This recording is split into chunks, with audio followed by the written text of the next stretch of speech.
Hi, welcome to my home, and tonight I'm going to share with you some ways to think about the symbols on the Passover Seder plate in a different way.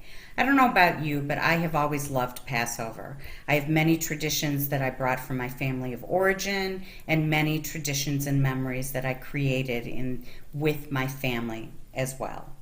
One of the special treasures in the Bram family has been the Seder plate, of which there are many. My particular favorite is one that was done by an artist, where she took each individual symbol of the Seder plate and created a piece of artwork for that. I will be showing you those as a way of putting a smile, I hope, on your face, as well as putting a smile on mine. It's interesting to note that each year I usually spend some time looking for new symbols to add to the Seder plate that represent an issue that we're wrestling with either in this country or in the world. So, for example, in past years, I've had an olive on our Seder plate that represents the hope for peace between Israelis and Palestinians.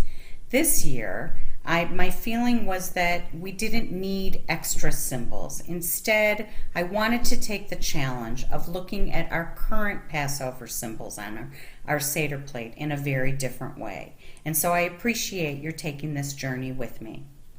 We're going to look together at these symbols, and I hope that we can find hope in them, remind ourselves of our resiliency, provide an opportunity to express gratitude in this challenging time, while acknowledging as well that this is a challenging time. At the end of this video, you will find links to other resources that you can use as well, of other ideas and also substitutions, because some of the items may be hard to find this year. So each symbol presents us with the need to acknowledge the difficulty and the gift of hope. Bitterness of slavery is represented by chazeret and maror. This year, I believe we need to acknowledge the bitterness and the sadness that we feel in having to distance ourselves from other family, friends, colleagues, and others.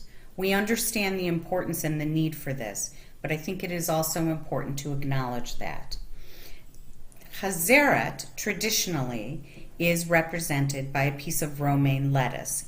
And the Mishnah teaches us that the reason why romaine lettuce was used is that if the romaine isn't harvested in time, the stem hardens and becomes very bitter.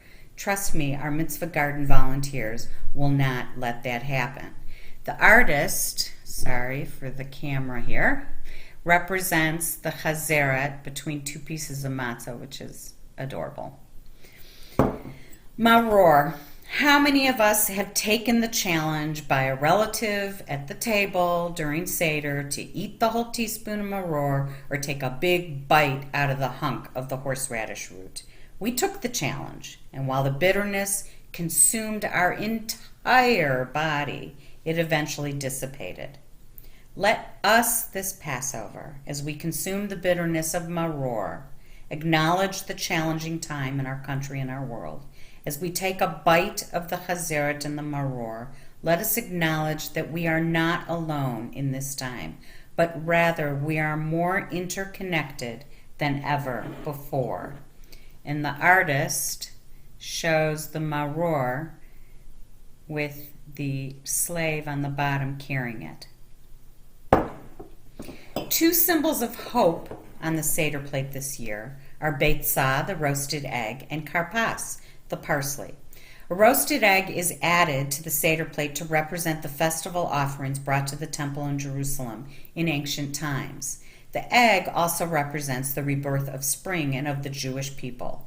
Now, we no longer offer sacrifices. However, this year, we are each being asked to sacrifice for the health and the well-being of everyone else in the country and in the state and in the county by staying at home. And we are each making that sacrifice in order to allow healing of our country and our world. And in making this sacrifice, we bring hope that our country and world will heal. And the artist did an adorable with the little chicken and the egg for the beitzah. Karpas, leafy green vegetable, represents rebirth and hope also. The parsley is dipped in salt water to remind us of the tears of our ancestors shed in slavery. This year, the salt water may bring tears of sadness for the loss of being with others for Seder and the loss of normalcy. But remember, the green of the parsley brings hope that we will persevere and find our way just as our ancestors did. And the artist does a beautiful job of showing us how those are the Israelites walking across the sea. Gratitude is represented in the zaroa, the shank bone. In biblical times, zaroa was given as actually an offering of gratitude. This year, finding and offering words of gratitude is particularly important.